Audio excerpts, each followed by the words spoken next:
along the Accra Tema motorway. First, to reassure our valued investors, our homeowners, and secondly, the general public. We respectfully want to confirm that calm has been restored following what we describe, unfortunately, as criminal and unlawful demolitions of fence walls and properties belonging to Trasacco and most of our clients who bought these lands believing that they were not going to wake up one morning to find that their properties are demolished. The Ghana Police Service has identified suspects involved in these illegal and unlawful acts, has, following from that, issued invitations for questioning and is actively pursuing those who have fled their jurisdiction. We unreservedly want to condemn this criminality in the strongest terms, and we are cooperating fully with the authorities to ensure that justice is served.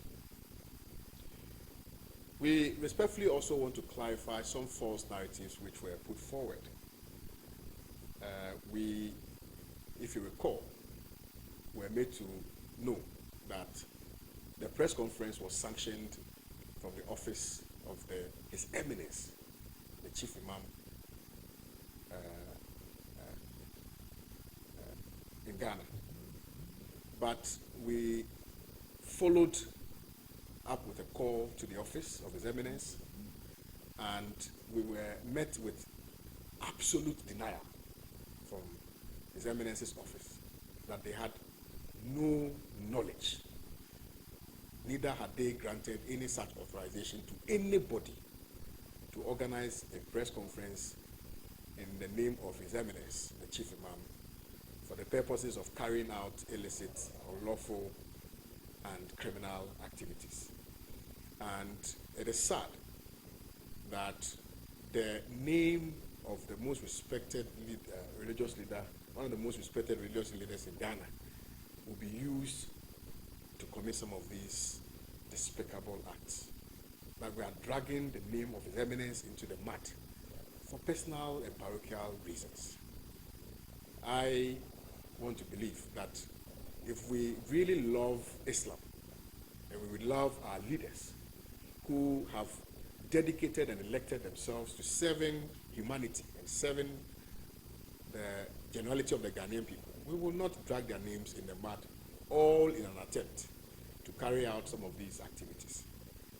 So we want to thank the Office of His Eminence for clarifying that they had no knowledge of such activities. And we thank the Chief Imam greatly.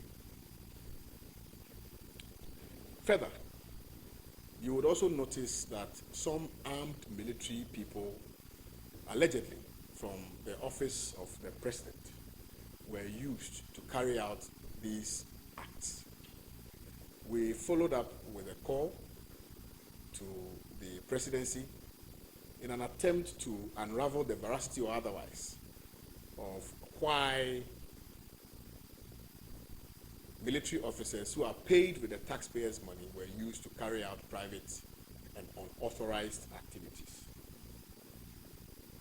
And what we were met with is absolute denial again, that the presidency had no knowledge of such actions by some of these military personnel.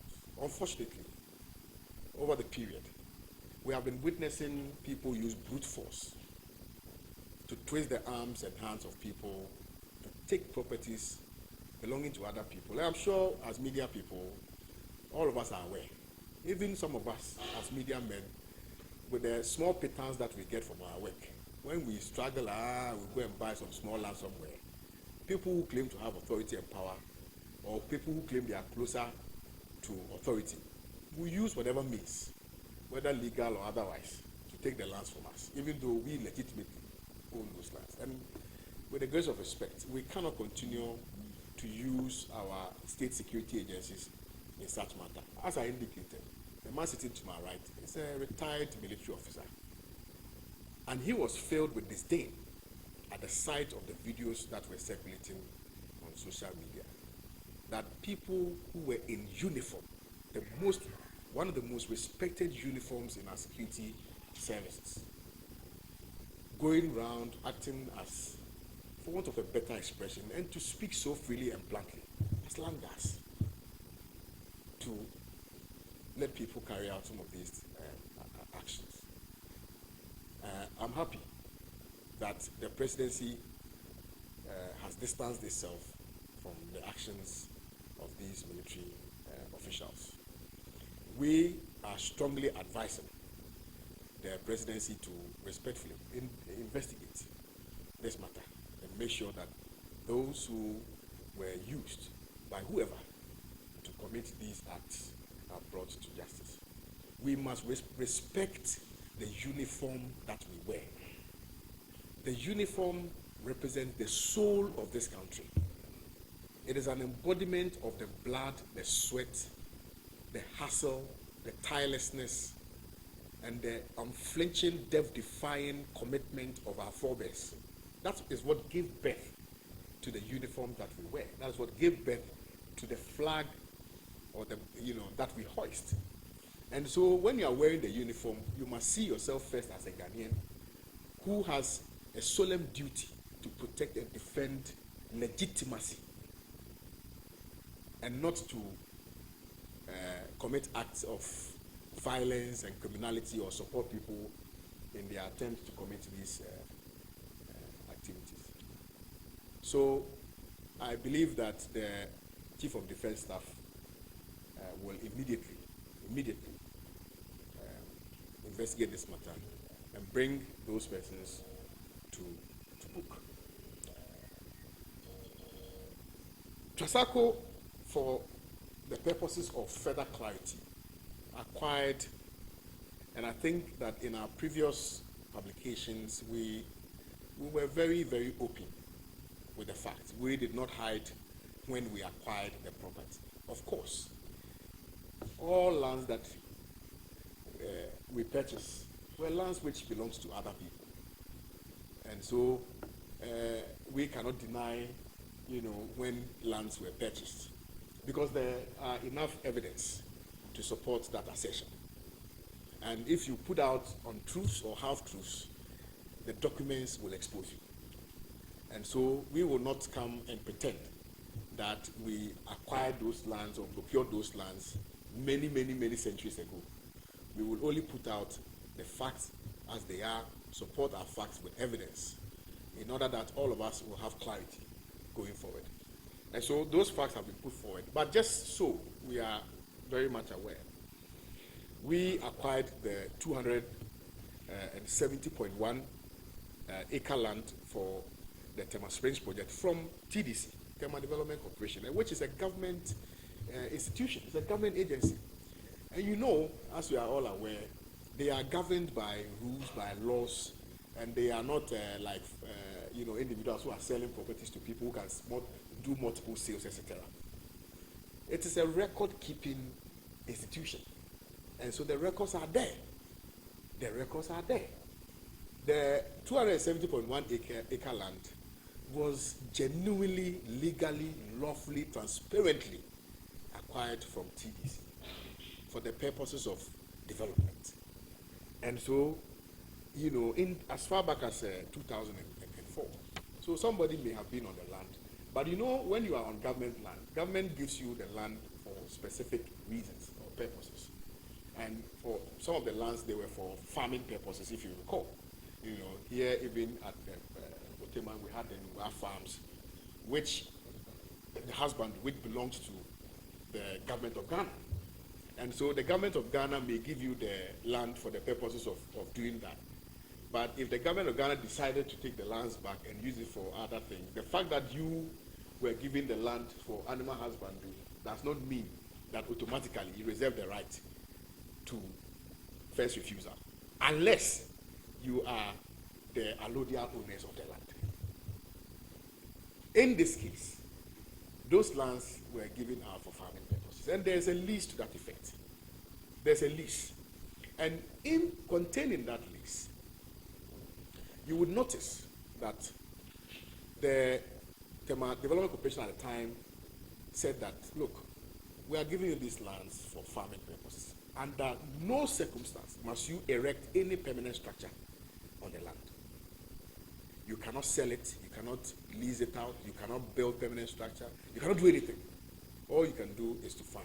And maybe build some small shell that you can keep your produce or keep your farm tools and equipment and things like that. That was all, what the lease was about. I can appreciate that perhaps because they were in occupation for some time, if you like, the natural thing that, perhaps in the estimation of my brothers and sisters should have happened was for them to get the opportunity to buy. And I think the opportunity was presented to them because there's correspondence to that effect. That, they had some correspondence with TDC, wanting to purchase the land, etc., etc. But those transactions never materialized. And we got the opportunity to purchase those lands from TDC. And we subsequently lawfully, legally registered those lands. We have title to those lands. And we are lawfully developing those lands. So it is really unfortunate that anybody would want to create this non-existent assumption that Trasacco, through some political machinations, decided to go and hoodwink, I don't know, whether TDC or anybody, to take property from anybody. In any event, the matter was sent to IOCO for investigation. IOCO did their investigation, and they came out with a report which pointed to our long-held position that we lawfully acquired those properties. Unless we want to say that IOCO is a fraudulent institution, which it is not. Unless we want to say that. Unless we want to say that now people are so powerful that they can go to IOCO and change reports. I respectfully, I don't think that is. I don't think that we should see our state institutions in that light. When we do that, what we are seeking to suggest is that they don't have integrity. And without integrity, nothing can work in this country. So I believe in the prowess of IOCO. I believe that they conducted their investigations devoid of any personal or parochial interest. They did that so the truth will come out. Subsequent petitions were forwarded, and all those petitions yielded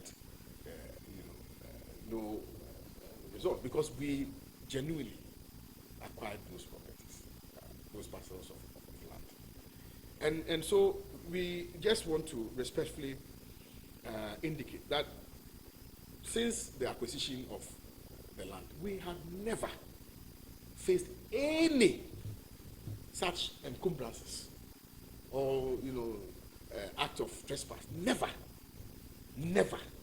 until recently. The walls that you see here, you see that were demolished. There are walls which have been there for about 12 years? Yes, thereabouts. So it's not like we just woke up yesterday and then we decided to go and erect those walls. No, those walls have been there from when we purchased those lands.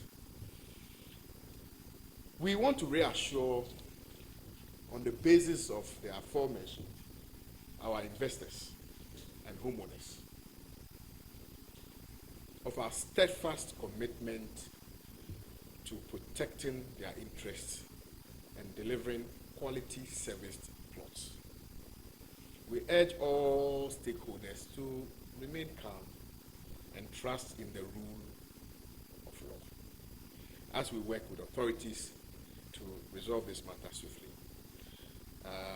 We just simply want to say that there are always two sides to an issue. What you may present as your fact may not be what other people may represent as fact. Everybody is entitled to their opinions. what makes things stand out is the possession of evidence to support or buttress whatever claim that you are making. Documentary evidence, documentary evidence, documentary evidence.